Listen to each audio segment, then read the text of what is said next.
Pagdeklara ng December 26 kada taon bilang Speaker Jose de Venecia Day sa Dagupan City, aprobado na ng konseho. Narito ang report.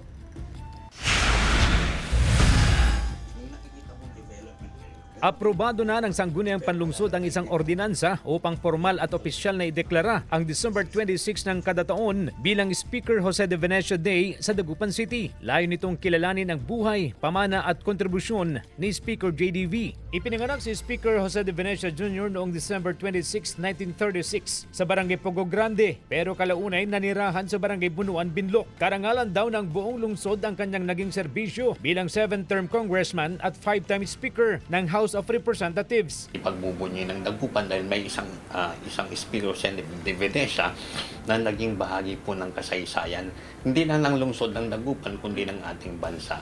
Bukod sa Speaker Jose de Venecia Day, isa pang ordinansa ang inaprubahan ng konseho hinggil sa pagsasagawa ng taunang Speaker Jose de Venecia Leadership and Public Service Commemoration.